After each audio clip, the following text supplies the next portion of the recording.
A Páscoa,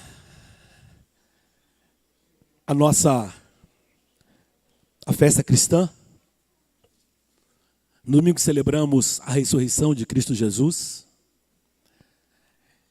É motivo de celebração, porque Ele vive. Não é? Ele vive. Porque Ele vive, eu posso crer no amanhã. E eu acredito que quando falamos o amanhã, eu não imagino que seria a segunda-feira. Eu creio que quando nós falamos porque Ele vive, eu creio no amanhã, é mais que a segunda-feira. É a eternidade. Não somente o dia após o outro, mas a eternidade. E a Páscoa, hoje celebrada pelos cristãos, outrora instituída no momento ímpar na vida de Israel. E eu queria trazer a lembrança, trazer a nossa memória, alguns aspectos da primeira Páscoa, fazendo uma contextualização para os nossos dias. E eu convido a igreja a abrir a sua Bíblia. Vou ler alguns trechos, porque senão vai ficar longo. Êxodo capítulo 8, versículo 28. Nesse momento aqui, Deus já tinha falado com Moisés já tinha se apresentado ao povo, Faraó já sabia do intento de Deus através de Moisés, sempre lembrando isso. O intento de Deus é manifestado ao povo através de alguém. Sempre foi assim. Nós somos porta-vozes, somos embaixadores. Hoje, embaixadores de Cristo, é uma expressão que se usa muito. E Moisés foi até Faraó, dizendo para Faraó, olha, Deus mandou vir aqui para que você deixe o meu povo ir. Lembrando que o povo estava escravo no Egito, e o Egito é um lugar onde nós temos menos do que precisamos, por isso que tem essa simbologia do Egito, né? Menos paz, menos saúde, menos expectativa, menos tudo, né? Um lugar de escravidão, um lugar onde geralmente algo aprisiona a pessoa ou alguém aprisiona a pessoa, né? E em todas as áreas, né? Os opressores estão hoje aí, tanto opressores espirituais, como opressores, como pessoas que oprimem as outras, como homens que oprimem mulheres, né? Vivemos num país de alta taxa de feminicídio devido à opressão, né? A pessoa precisa se livrar, não consegue, e a outra não deixa, né? Não deixa ir, e ameaça, e às vezes vai até as vias de fato. Então, nesse pequeno texto aqui, Faraó tenta negociar com Moisés. O opressor, aquele que lucra com a escravidão, aquele que lucra com o sofrimento, aquele que tem benefícios com o sofrimento do outro, ao ver que aquele que está preso quer se libertar, tenta negociar. Até então não tinha negociação. Quando as escamas caem, quando os olhos são abertos, e existe esse processo, o que acontece? Tenta negociar. Antes não tinha negociação. Agora, na iminência da perda daquele que era aprisionado, aquele que era prisioneiro, agora tem negociação. E ele diz assim, eu vou deixar vocês ir, deixar-vos-ei ir, para que sacrifiqueis ao Senhor vosso Deus no deserto. Somente que indo, não vades muito longe. Orai também por mim. Faraó, que nesse momento aqui, tipifica Satanás. Sim, tipifica. Da mesma maneira que Moisés tipifica Cristo, aquele que vai libertar o povo. Uma tipificação. Interessante que ele faz algo que é muito sutil. Não vades muito longe. O que significa isso? Você vai fazer uma mudança na tua vida, no teu estilo de vida? Vou. Não pega muito pesado, não. Não vai muito a fundo, não. Posso falar da vida espiritual? Vamos falar. Olha, não vira fanático. Cuidado, cuidado. Vai com calma. Na vida secular nossa também é. Você vai fazer uma mudança de alimentação, cuidado, hein? Ó, você está emagrecendo muito, está com cara de doente, hein? No Brasil é assim. Os exames mostram que a pessoa está saudável e as pessoas, não vai muito não, está pegando muito pesado, está trabalhando muito. Cuidado com burnout. Burnout. Cuidado. Só que tem assim, na vida, tudo que não é sim é o quê? Tudo que não é sim é? Tudo que não é sim, então ou você vai ou você não vai. Simples. Antigamente, falava que a pessoa colocava 2 pés, lembra disso? Um pé em cada canoa, era uma expressão, né? Por quê? É quando a pessoa ela não se decide, é quando ela não tem firmeza no seu propósito. Por exemplo, eu atendo alguns jovens que estudam, né, querem fazer vestibular. Eu falo assim, você quer fazer vestibular? Você quer passar para uma federal? Ou você quer fazer só a faculdade aqui perto, que seu pai possa pagar? Não, eu quero passar. Então você precisa estudar muito. Você precisa estudar a partir do primeiro ano 4 horas, a partir do segundo ano 5 horas, né? No terceiro ano as 5 mais a redação. E largar o seu jogo da noite com a galera. Não dá para passar no vestibular jogando 5 horas de... como é que é aquele que o... Não. É um que o pessoal fala só sigla hoje. Esqueci o nome. Hã?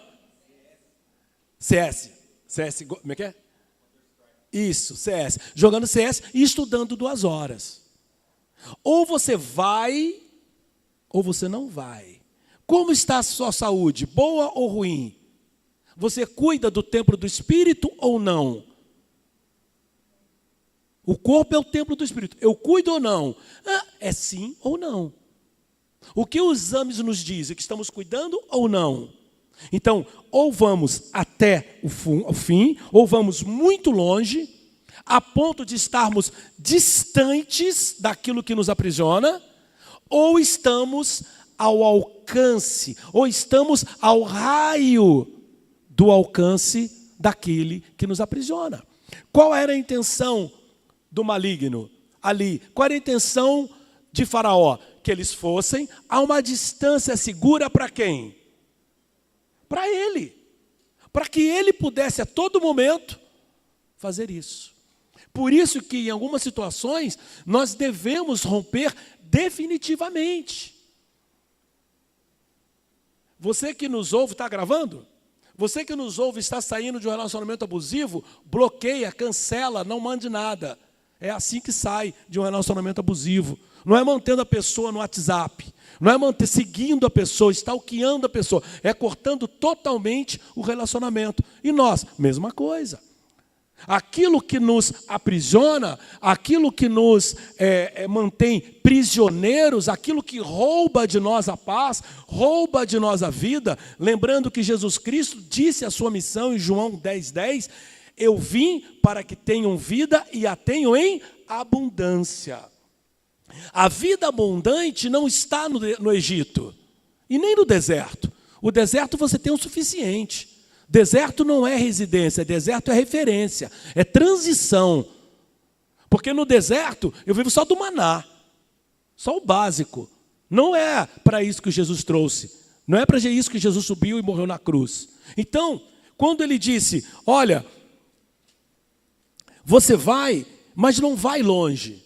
Aí eu pergunto, o que você tem feito de uma forma medíocre? O que é medíocre na média?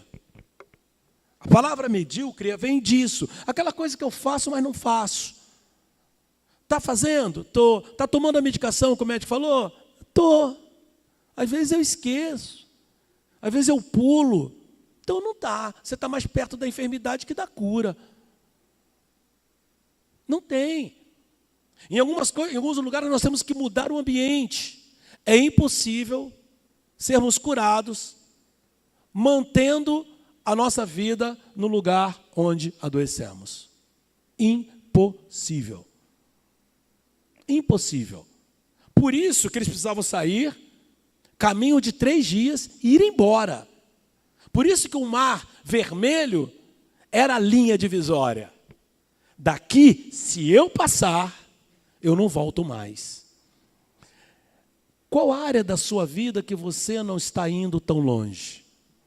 Qual área da nossa vida que nós não estamos dedicando profundamente, a ponto de ficarmos longe daquilo que outrora nos prendia?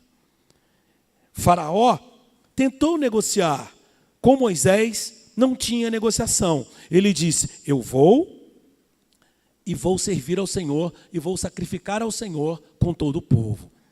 Outro ponto, Êxodo capítulo 10, versículos 8 e 10. Vamos para mais um tema. Então, antes, quando vocês estão procurando, vamos lá. Quantas coisas eu tenho que fazer que eu não estou fazendo de uma forma de excelência? Antes, deixa eu fazer uma abordagem aqui. Nós temos uma mania agora, um pouco ruim. As pessoas que cobram o 100% estão sendo chamados de perfeccionistas. Está errado. Está errado. Não é perfeccionista cobrar o 100%. O que foi combinado? O 100%. Olha,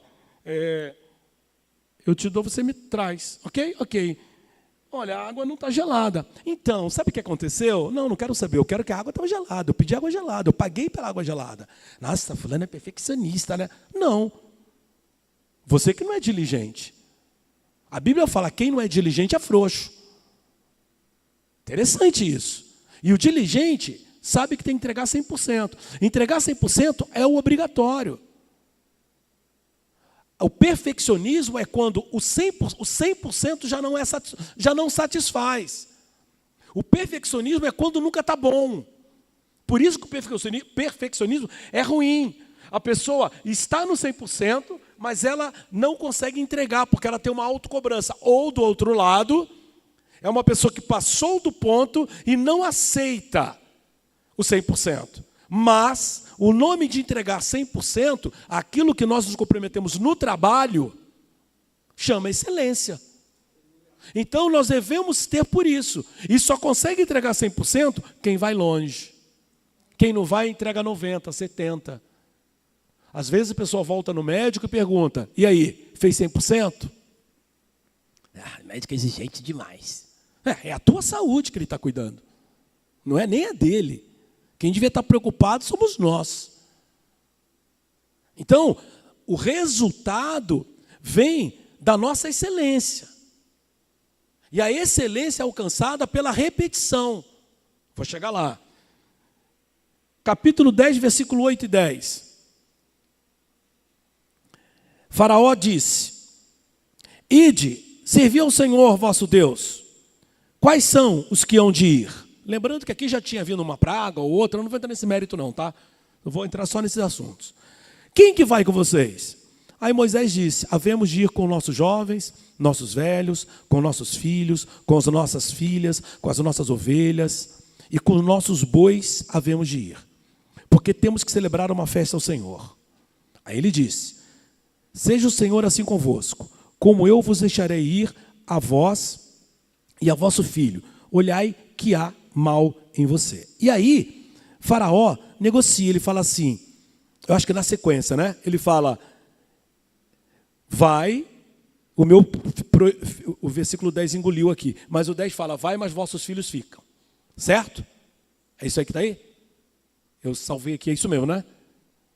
Vai, mas os vossos filhos ficam. Vamos falar sobre filhos?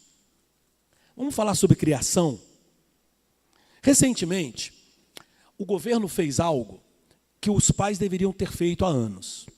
Nós transferimos para o Estado obrigações que seriam dos pais. Recentemente houve uma lei, eu acho que essa lei é federal, eu não sei se é só no estado de São Paulo ou se é federal, do celular, federal, proibindo os alunos de levarem celular para a escola. Tá.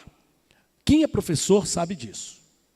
Que não consegue manter a atenção e a concentração do aluno. Tá. A pergunta é, por que o Estado teve que interferir? porque deixaram os filhos no Egito, nas mãos do faraó. E precisou o Estado intervir. Isso é uma vergonha para os pais. Uma vergonha, uma lástima que chegou a esse ponto. Por quê? Eu não consigo controlar o meu filho. Até 14 anos, diz a Constituição brasileira, a nossa Carta Magna, que até 14 anos o filho é absolutamente incapaz. Como é que nós deixamos alguém absolutamente incapaz tomar uma decisão? Aí eu começo a perguntar quem que é o incapaz. Sabe aquela história? Às vezes eu estou correndo e vejo um animal sendo guiado por outro. Um cachorro bravo sem coleira. Eu fico imaginando, se você tiver que matar, qual animal você vai tentar matar aqui? Qual dos dois é o mais... Qual dos dois é o mais sem consciência? E sabe qual o resultado tem sido? Pelo menos no consultório, os adolescentes que eu tenho atendido, que estudam em escolas particulares, quero fazer menção também isso. Eu não ainda fiz nas escolas públicas, os meus clientes eles estão vindo das escolas particulares. A resposta dos jovens tem sido maravilhosa. E aí, como é que está sem celular? Está ótimo, sabe por quê? Falando das escolas de agudos, tá? Como a gente não pode mais no celular nem no intervalo, eles colocaram mesa de ping-pong, colocaram brincadeiras, colocaram, tem até Uno, nem sei se podia ter isso, mas tudo bem, vários joguinhos, e eles estão interagindo, socializando no intervalo. Então, aquilo que seria a morte, não foi, porque foi colocado limites e opções. Preste atenção, nós não conseguimos parar de fazer algo que é um hábito, a não ser que um outro seja oferecido. Isso é uma capacidade da nossa mente. Isso chama o sistema de recompensa do cérebro. Eu estou no celular, estou sendo visto, eu estou no celular, estou comunicando com alguém, tem uma recompensa. Cortaram isso. Para que isso não entrasse no processo de abstinência, o que a escola fez? Deu outra coisa. Na psicanálise chama de terapia cognitivo-comportamental. O apóstolo Paulo chamou diferente. Ele falou, renova sua mente para você fazer diferente. Ele falou isso para o velho homem. Você se despiu do velho homem, agora se vista do novo homem. Porque pelado você não vai ficar. Simples assim. Então, aqui tem uma questão dos nossos filhos. E detalhe, recentemente recebi um garoto de 13 anos, que ele chegou para mim e falou assim, acho que eu estou viciado em tela, eu quero estudar mais. Acho que ele está no primeiro ano ou no nono, uma coisa assim. Acho que está no primeiro, 13 anos é o quê? Primeiro ano? Né? Já me 13 anos no primeiro ano. Né? Está no primeiro ensino médio. Nono? Tá por ali. Tá. E ele está, acho que é nono. E ele começou a estudar mais. Aí nessa semana ele veio para mim e falou assim, olha, além da gente estar conversando agora, a gente continua conversando, agora sim pelo celular em casa, e estamos marcando de encontrar lá no bosque, lá não sei aonde, e estamos brincando. Uau! Eles estão interagindo, eles estão socializando, eles estão saindo de dentro das casas. Continuam jogando à noite em rede? Sim, e deve. Não deve ir para a rua à noite. A sociedade de hoje não é mais a mesma nossa, que a gente ia para a noite e voltava tranquilo. Hoje nem volta, meu irmão. É verdade. Criança, molecada, você nem volta. É verdade. O mundo mudou. Então, à noite, eles têm que jogar em rede, sim. Tá certo. Mas, durante a tarde, eles estão se encontrando. Por quê? Alguém tomou uma posição. E por que isso? Porque os pais, hoje, transferem os filhos para a conectividade. Então, o Satanás, hoje, é o celular. Tá, mas lá na década de 80 era a televisão. Lembra da babá eletrônica? Quem é velho lembra. Babá eletrônica, a televisão. Então, Satanás lá era a televisão. O mal era a televisão. Depois vieram os videogames. Lembra do videogame? O Atari. Nem PlayStation tinha. Aí o demônio mudou de cara. Agora era o Atari. Eu começo a achar que o demônio é outra pessoa. Captou? É aquele que se esquiva e deixa e transfere. Porque era a babá eletrônica, era o videogame, agora é o celular. Nós não. Nós não temos nada a ver com isso. Nós estamos nos esquivando. Por isso que hoje a Organização Mundial da Saúde decretou como epidemia mundial a solidão. No mundo de mais de 3 bilhões de pessoas, eles estão sofrendo de solidão. Quem? Os jovens.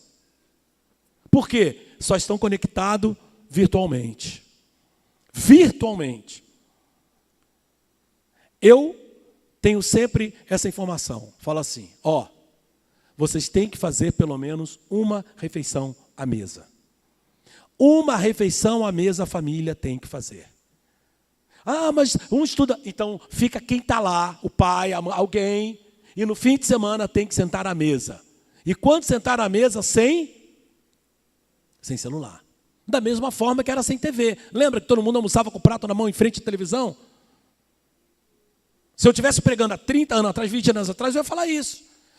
O Satanás da televisão está roubando a comunhão dos irmãos. Todo mundo comendo, olhando em frente à TV. Hoje não é a TV, é o celular.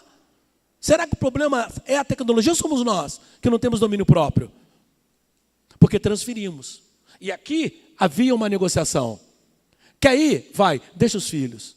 Quer ir trabalhar? Vai, deixa os filhos. Quer ir estudar? Vai estudar, deixa os filhos. Trabalha muito, deixa os filhos. E justifica que você está trabalhando para dar conforto para os filhos. Estava ouvindo um dia desse, um filósofo, cara da área da saúde mental, americano, muito calmo, muito tranquilo. E ele estava num podcast, ele soltou uma bomba. Ele falou, olha, ele tem uma calma até para falar. O cara fala, te passa calmaria. Não é? Tem gente que tem esse poder de passar calmaria. Né? A Elaine é uma delas. Quando ela fala, ela transmite calmaria. Né? Pelo menos para mim. Né? Então, olha só. Ele chegou e disse assim, o cara do podcast falou assim, olha, eu estou chegando aos 60 anos e sou reconhecido mundialmente, sou um educador. Ele é um cara, eu não vou lembrar o nome dele aqui, tá? Outra hora eu ponho lá no grupo da igreja. Aí ele falou assim, mas se eu pudesse voltar, eu faria diferente. Eu falei, opa, porque poucas vezes algumas pessoas falam que fariam diferentes. Porque nós somos quem somos. Nós somos a soma de quem nós fomos. Então, se eu mudo alguma coisa lá, eu não sou quem eu sou hoje. Então, é melhor permanecer. Esse negócio de voltar atrás é complicado. É o efeito borboleta. Vai mudar uma coisa, muda tudo. Aí ele falou, sabe por quê? Eu trabalhei muito e tive pouca comunhão com meus filhos. E eu vi você num podcast dizendo que a sua vida tem uma agenda, é regulado.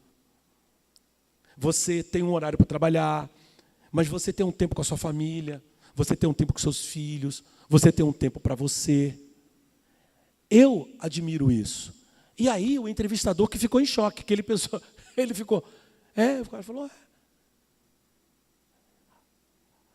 Fizeram uma pesquisa nos Estados Unidos com enfermos, as pessoas que estavam em fase terminal. Sabe qual a frase que eles mais falaram? Eu não estou citando a música Epitáfio do Titãs, não. Mas exatamente essa frase. Eu devia ter trabalhado menos. Eu devia ter ficado mais em casa. Porque não é de hoje que a sociedade negocia isso. Vai, deixa os filhos comigo. É responsabilidade dos pais estar com os filhos. E vou falar uma coisa, principalmente para os homens agora. É triste quando eu ouço no consultório, eu falo assim, defina o seu pai. Ele não é pai. Cara, o cara só tinha que ser pai. Só isso. E sabe o que é ser pai? É gastar tempo com o filho. O vínculo entre pai e filho só se faz gastando tempo. Não é, pai, vamos brincar? Nem toma fala, né? Né? Não, se gastar tempo. Então, é necessário, se nós não vamos deixar os filhos lá, vamos trazer conosco, nós devemos gastar tempo. Na linguagem do amor, é qualidade de tempo. É isso que cria vínculo. Por isso que muitos filhos, quando sentam com os pais adultos, não tem assunto. E aí, só, beleza? Aham. E o sol está quente. E a situação difícil. Viu o Timão? Vi. Viu o Palmeiras? Vi. Não tem assunto. Por quê? Porque não criou vínculo. Só cria vínculo gastando tempo. Agora vai a deixa. E os homens não gostam de gastar tempo com os filhos. Gastam tempo com tudo, mas não gastam com filhos. Aqui. Vai deixar com o Faraó ou vai trazer com você? Vamos analisar entre a gente? Eu sei que está gravando, mas não tem problema não. Deixar com o Faraó é mais fácil, não dá menos trabalho. Hoje. Claro, não precisa se preocupar. Qualquer coisa eu jogo a culpa no sistema. A resposta está pronta. Esse mundo está perdido. Pronto, chave pronta. É nossa responsabilidade. Sabe por que eu estou falando isso? A solidão vem do excesso de conectividade, excesso de uso. Só que, junto com isso, vem um desejo de ser visto, porque os pais não veem, os pais não acompanham, os pais não sabem quem são. Então, ao postar, eu necessito de quê? Aprovação, curtida. Eu preciso de seguidores. E eu começo com essa busca. Só que essa busca é uma busca narcisista. Porque eu preciso ser visto para entender que eu existo. Porque, de fato, lá dentro da minha casa, eu uso a capa da invisibilidade. Capa da invisibilidade só é legal em filme. Na vida real, é horrível não ser visto. É ruim o filho não ter voz. Muitos homens não têm voz hoje, homens, machos, estou falando do gênero masculino, porque não falavam em casa. Cala a boca, conversa de homem, conversa de adulto. E hoje eles se calam diante das situações. Se calam na hora de tomar posição, se calam na empresa, se calam na própria família que eles constituíram. Porque foram o quê? Reprimidos. Só que hoje, a internet deu voz. E eles falam, e eles recebem curtida. Só que essa curtida, ela alimenta o ego. E aí nós entramos num problema seríssimo. Que o narcisismo, que é o desejo de ser visto, de postar e receber 1 milhão de curtidas, 1 milhão de visualizações, né, e ser um influencer ou ser qualquer outra coisa, ele anda junto com o processo depressivo. Todo narcisista é depressivo. E a depressão leva ao suicídio. Por isso que as taxas de suicídio estão aumentando em todo o mundo. Olha onde eu cheguei. Começou com uma brincadeira de conectividade. Terminou com o aumento de suicídio desde as sociedades mais avançadas. Estou falando do Japão. As taxas de suicídio do Japão entre estudantes subiram. No Brasil, subiu entre pré-adolescentes. E isso não é de hoje. Lá no Egito, houve uma negociação. Vai deixar com quem seus filhos? Com quem nós estamos deixando? É difícil? É. Mas ninguém falou que era fácil. Não pedi para nascer, paciência. Está aí, é seu, tem que cuidar. Tem que gastar tempo, tem que proteger. Tem que saber com quem anda. Os pais devem saber o nome dos amigos dos filhos. Deve saber a cor, o gosto, aquilo que eles fazem. O pai e a mãe devem saber de tudo. Se dá celular, tem que dar junto o quê? Um programa espião. É obrigação dos pais, bom que grave isso, é obrigação dos pais dar o celular com espião. Só que quando eles começam a ver o que está sendo feito, eles assustam. Moisés não negociou. Só para você ter noção, era mais fácil deixar das crianças no Egito, sabe por quê? Só de homens tinha 600 mil, fora mulheres e crianças. Faz a conta, na nossa sociedade de hoje, não faz a conta lá que tinha 18 filhos não, faz de hoje. É multiplicar por 3, meu irmão. É 6 vezes 3, é 1.800.000. No deserto. Cara, na boa, muito mais fácil, deixa quieto. Seja o que Deus quiser, larga para trás e vai. Eu preciso trabalhar, preciso ganhar dinheiro. Precisa, mas tem tempo. O nosso tempo é definido pela nossa agenda. A nossa agenda define nossa prioridade. Só isso. Tempo é prioridade. Nós temos tempo para tudo aquilo que é prioritário. Sim, quando não é prioritário, nós não temos tempo. É claro que isso é uma sinuca, é uma saia justa em todo mundo. Todo mundo uma hora fala, não tenho tempo. A gente faz aquele sorriso amarelo. Pô, não tive tempo. Na verdade, eu estou dizendo, não foi prioridade. E às vezes é verdade, olha, eu não li porque não é prioridade minha. Eu não fiz porque não é prioridade. E tudo bem se não for prioridade, mas algumas coisas precisam ser prioridades. Como, por exemplo, cuidar dos filhos. Meu pai falava uma frase, meu pai como pastor falava uma frase que eu achava muito interessante. Ele falava assim, as crianças são a igreja de hoje. Ele fazia uma crítica sempre, e, além de fazer isso, ele fazia uma crítica. As crianças não é a igreja amanhã, porque o amanhã não existe, porque o amanhã não sabemos como vai ser. As crianças são a igreja de hoje. Elas devem participar da igreja hoje, devem se sentir incluída hoje. Em todo o movimento, as crianças, sempre. Muito bom, no último evento, a deixa das mulheres de deixar os filhos com os homens. Rapaz, eu falei, eu quero ver quando o circo pegar fogo. Vai ter nego que vai olhar para trás e cadê? Ai, foi lá na mulher, fecha a porta para não entrar. Né? Por quê? Porque é difícil. Nós queremos nos esquivar, sim, não é fácil. Nós temos muitas preocupações. Temos que falar de política, temos que falar de coisa internacional, temos que falar se o Palmeiras tem mundial ou não. Se o Lula é ladrão ou não, se o Bolsonaro vai ficar preso ou não, mas não temos que ter tempo para o nosso filho. Cala a boca, moleque, sai para lá. Precisamos rever nossos conceitos em relação aos nossos filhos. Fazer aquilo que está importante. Porque se Satanás, se o faraó quis ficar com os filhos, é porque era importante. Porque se não fosse, ele liberava. Se ele quis ficar, era importante. E aí, seus filhos são importantes? Precisamos tomar novas atitudes. Memórias afetivas. Um dia, a Daça tinha 12 anos, porém nem 12 tinha. Fomos andar de bicicleta, subindo alguma rua ali da Cleófora, rumo ao Jardim Márcia.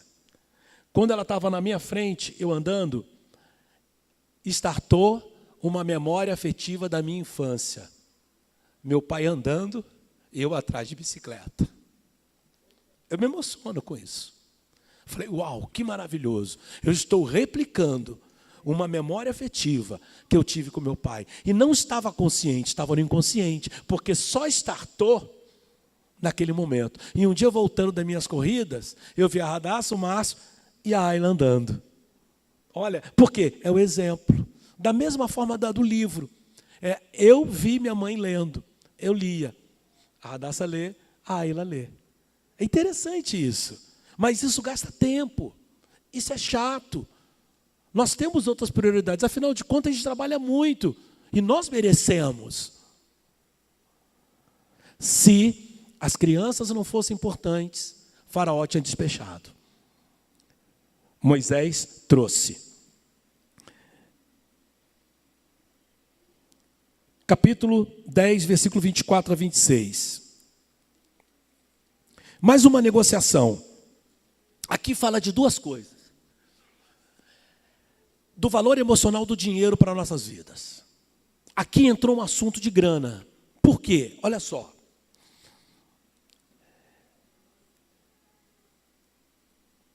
Ele chegou e disse, olha, versículo 24, capítulo 10. Faraó chamou Moisés e falou, faz o seguinte, vai, leva a molecada, você quer ir embora, leva os garotos. Fiquem vossas ovelhas e vossas vacas. Tá. Eu vou levar meu moleque para o shopping, mas meu dinheiro não está comigo. E aí, o que você faz com seu filho sem dinheiro? Pode falar. Nada. Tudo custa. E custa muito. Por que eu estou falando aqui? Tem duas coisas. Ele diz, tu também darás em nossa mão sacrifício, holocausto, Aí Moisés fala, e também nosso gado há de ir conosco, nenhuma unha ficará, porque porque daquele que havemos de tomar para servir ao Senhor. Aqui tem 2 pontos. Primeiro, a nossa questão do dízimo e ofertas, de não reter, de não ficar, mas colocar na casa do Senhor, ok? E lembrando que o dinheiro financia os nossos sonhos. O mundo é business, gira em torno do dinheiro. E nós devemos ter o correto valor emocional do dinheiro para não abrir mão do dinheiro. Eu vejo muita gente que na hora de alguns debates, na hora que tem que talvez entrar na justiça, talvez tenha que brigar, deixa quieto, o que é meu vai ser. Não sei aonde que você viu isso, o seu vai ser. Você está entregando o que é seu, deixando dinheiro na mesa. Isso tem a ver com o valor emocional do dinheiro.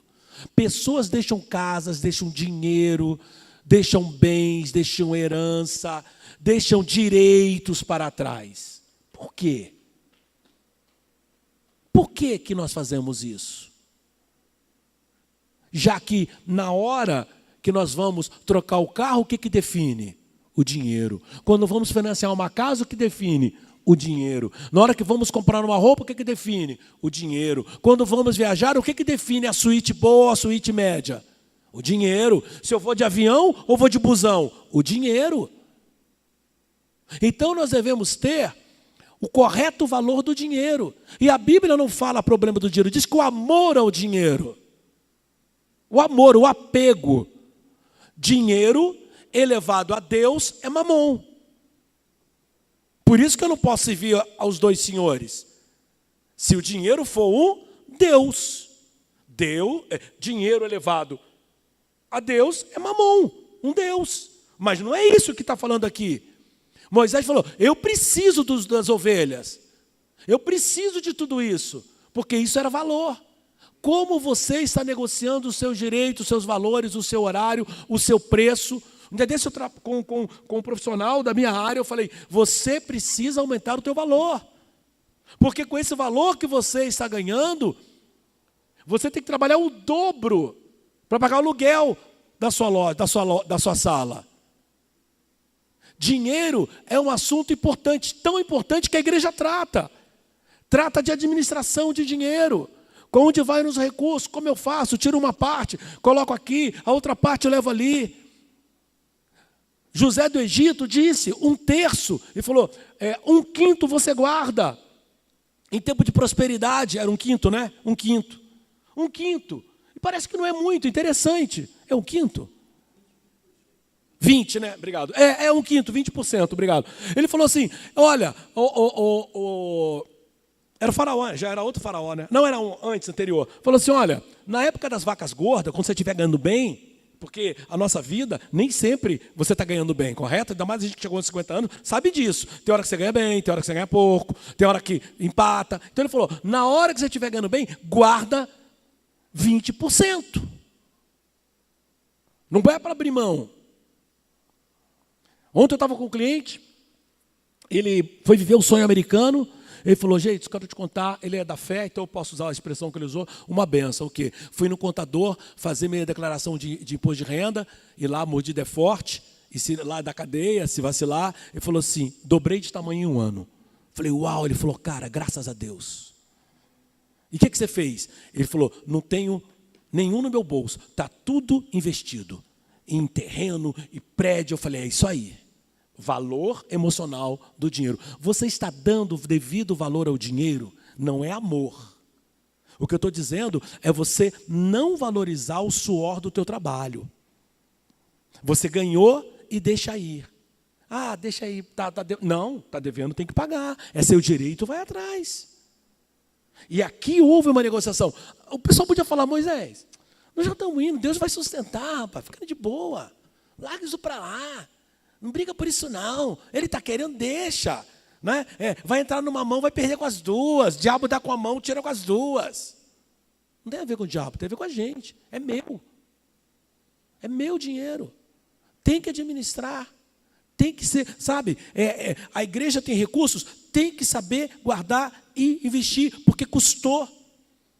Tem gente que não sabe, acha que tem que sair abrindo caixa. Não tem que abrir, não, tem que guardar.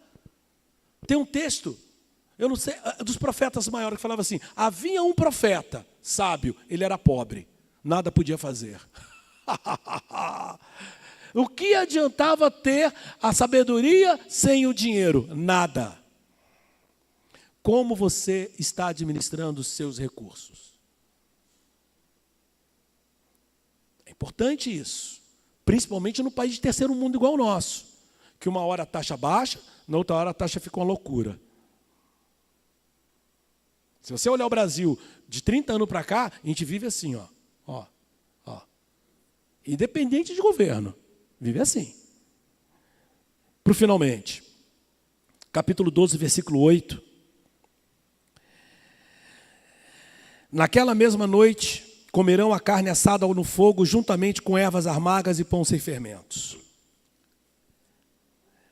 Não comam a carne crua, nem cozida em água, mas assada no fogo, cabeça, pernas e vísceras. Não deixe sobrar nada até pela manhã. Caso isso aconteça, queimem o que restar. Ao comerem, estejam prontos para sair. Cintam no lugar, sandália nos pés, cajado na mão.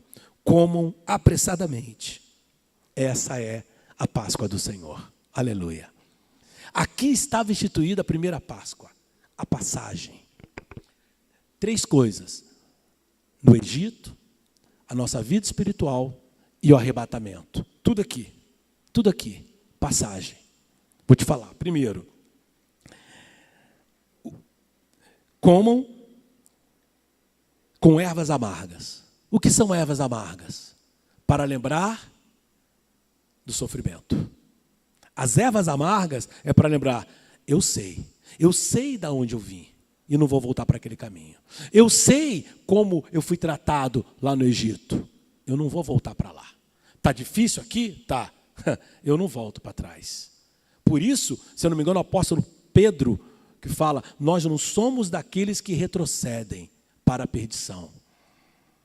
Não podemos, passos dados, nós não podemos devolver. Conquistas alcançadas não podem ser cedidas. Aquilo que você conseguiu, você não pode retroceder. Em área nenhuma da sua vida, emocional, financeira, espiritual. Quem bebeu, né, do Senhor, desfrutou de que não consegue. Nelson Mandela uma vez disse assim, que aquele que desfrutou, ele fala assim, que aquele que desfrutou do sucesso, quando vai para o ostracismo, ele morre, ele não consegue, ele sofre. É verdade. É verdade. Ele está dizendo isso aqui, ó. Eu olho para como eu era, eu não vou voltar. Ervas amargas é isso. Qual o passado na sua vida que você não quer voltar? Qual o passado? Qual área da sua vida que você fala: aqui eu não negocio mais? Ervas amargas. Pães asmos. Eles eram asmos porque eram sem fermento, porque não deu tempo de levedar. Foi às pressas. Né? Tem 2 sentidos, da levedura, de não levedar, mas também tem de que algumas passagens, algumas decisões na nossa vida tem que ser o quê? Rápido. Tem coisa na nossa vida que tem que ser rápido, que você tem que tomar decisões firmes. Ah, mas eu tenho medo de errar. A indecisão, meu querido, já é uma decisão. Se você titubeou, hesitou, você já decidiu. Algumas decisões devem ser tomadas rápidas. E aí ele disse: comam. E aí vamos falar do Cordeiro. Para toda libertação, para toda cobertura de pecado, houve sangue derramado.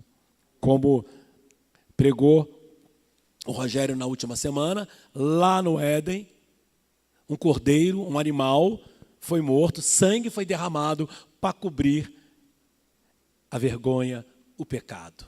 Ali foi o princípio da primeira menção, de que toda vez para ter uma libertação, ter algo, um sangue precisava ser derramado. E aqui, o sangue do cordeiro foi derramado. Só que esse sangue do cordeiro foi passado sobre a umbral da casa, livrando os israelitas de quê? Da morte.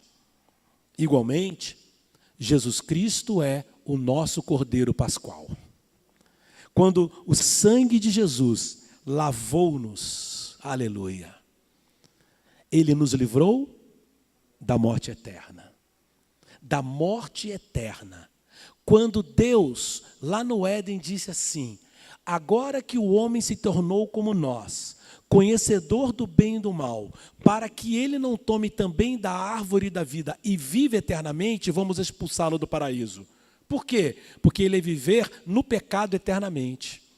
Porque ao conhecer o bem e o mal, ele se tornou pecador. Se ele come da árvore da vida, que é Jesus, em pecado, ele vive eternamente no pecado. Mas agora, uma vez reconhecendo o nosso pecado, ao recebermos o sangue de Jesus, recebemos o quê?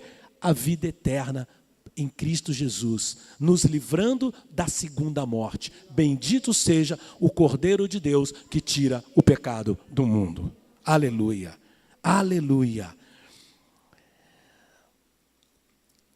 E a nossa Páscoa? Mudou o símbolo. Jesus é o próprio Cordeiro. Então hoje não precisamos do Cordeiro. E ele disse na noite que foi traído: este é o pão, é o meu corpo que está sendo entregue por vós. Tudo o que nós deveríamos sofrer, ele levou sobre ele. Então sobre nós não há condenação alguma, todas as vezes que passarmos pelo sangue do Senhor Jesus. Ele pegou o cálice e disse: é o cálice da nova e eterna aliança. Irrevogável. Não haverá outra aliança. Essa é a nova, eterna, irrevogável aliança feita no seu sangue.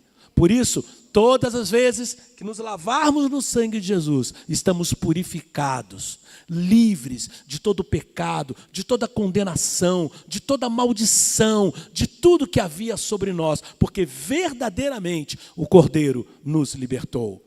Filhinhos, não pequeis, mas se porventura no andar do caminho vocês pecarem, Cristo Jesus, o advogado, ele intercederá por cada um de nós, e o sangue de Jesus purificará de todo pecado e há de nos livrar de toda a injustiça. Injustiça divina? Não, nossa.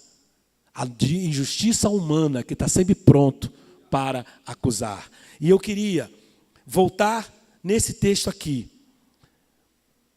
Ao comerem, estejam prontos para sair. Igreja do Senhor, estejamos prontos para sair. Aqui não é a nossa casa. Aqui não é o destino final. Devemos viver sempre prontos para sair. Cinto no lugar. Qual cinto? Cinto da verdade? Qual a sandália? Da preparação, da pregação, do evangelho, da paz. Cajado na mão, como apressadamente. É a Páscoa. Se a Páscoa é a passagem, como tem uma canção pentecostal, num piscar de olhos, a igreja desaparecerá para o encontro com o Senhor nos ares. A primeira Páscoa, lá no Egito.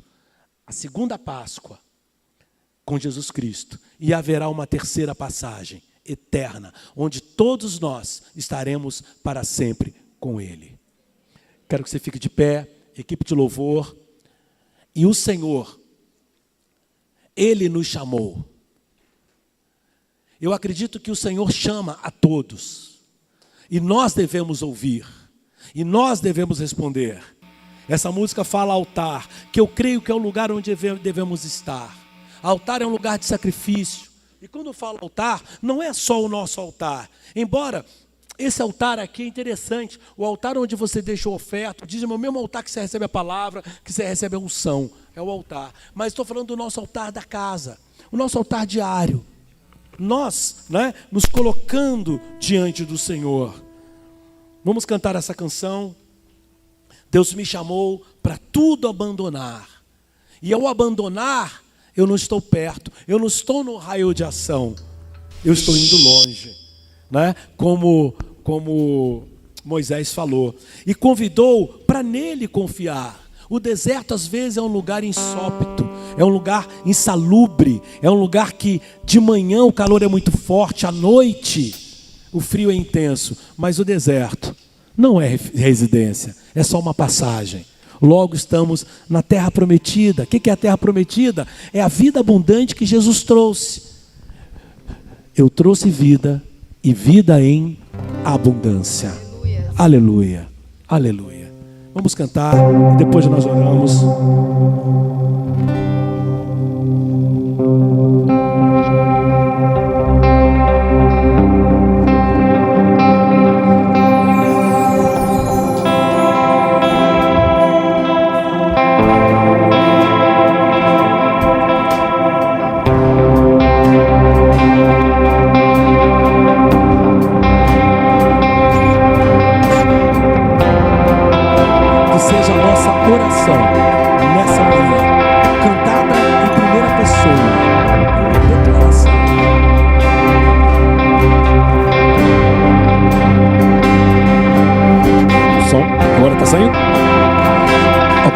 Eu vou repetir o que eu falei, segura um pouquinho aí. Que essa canção seja a nossa oração, a nossa declaração nessa manhã. Na primeira pessoa, Deus me chamou. Aleluia.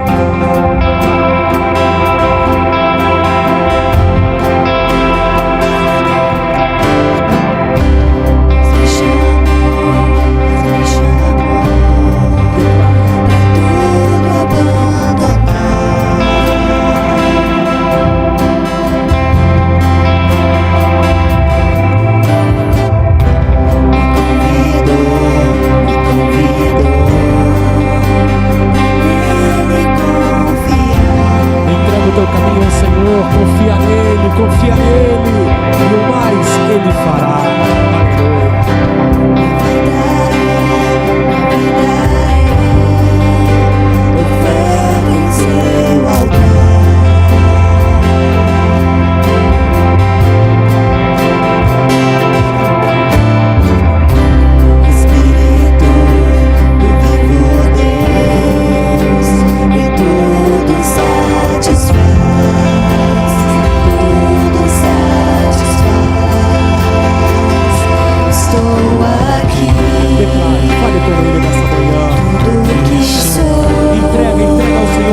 Estou aqui. Minha família, minha casa, meus bens consagrados. E tu és meu. Por quê? Eu sei que ao teu lado sempre estás. Sempre estarás.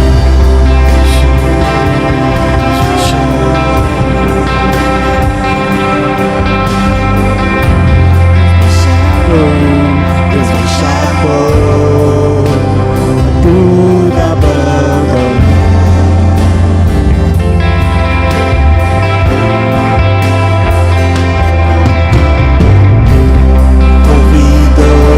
Me convidou pra nele confiar. Declare a sua vida.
teu trono é eterno.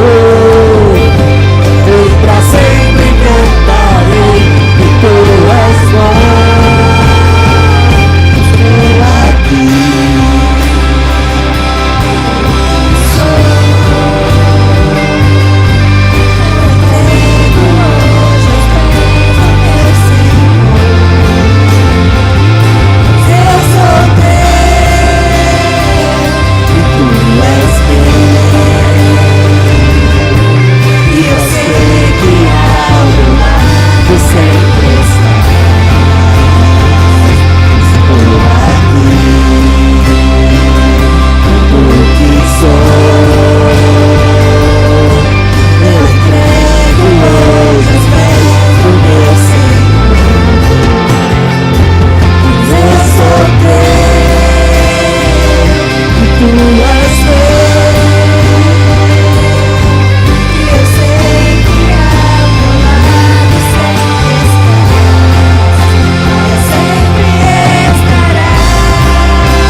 Consagramos a Ti todo o nosso ser, consagramos também o nosso tempo a Ti, para que possamos remir o tempo, Senhor. Ó Deus, Pai, em nome do Senhor Jesus, que haja discernimento em relação ao tempo, para que possamos consagrar, usá-lo da melhor forma, Pai. Consagramos a nossa família, consagramos a nossa casa, consagramos os nossos filhos, Senhor, consagramos os nossos dons também a Ti, para serem usados em favor do Teu reino, Pai. Em nome do Senhor Jesus, no Teu altar, nessa manhã, consagramos, separamos, tudo que somos é Teu, aleluia, porque nós pertencemos a Ti, porque nós sabemos que foi com preço de sangue que o Senhor nos comprou e nos constituiu reis e sacerdotes para todo sempre. Amém, amém, amém, aleluia, aleluia.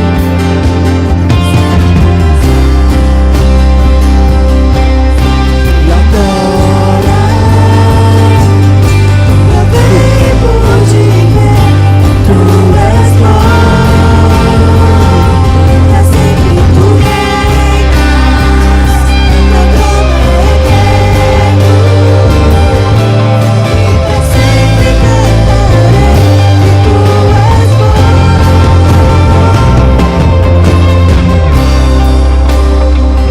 Aleluia, glória a Deus, aleluia.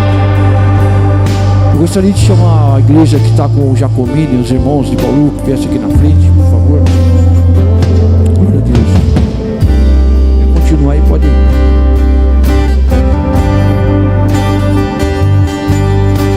Aleluia.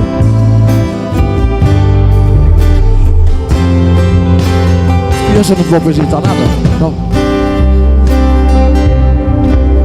Aleluia.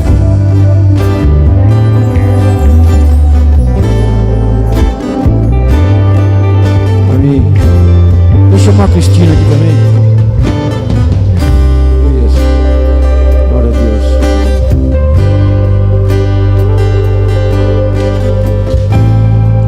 Para mim isso é muito importante, vocês estarem aqui. A gente vê uma família. Eles vão no encontro lá conosco, estão aqui. Eu gostaria que o Jacomini fizesse uma oração abençoando esse relacionamento de igreja. Nós somos uma igreja só. Amém, Jacomini?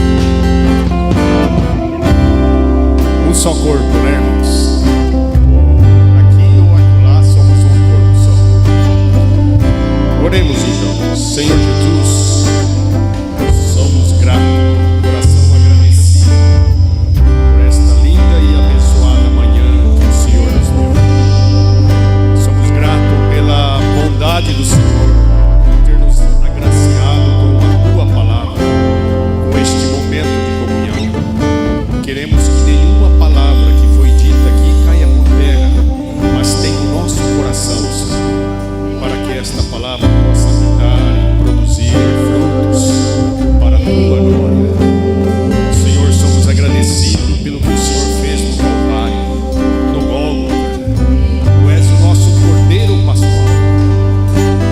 Estamos felizes e satisfeitos pelo que o Senhor consumaste na cruz.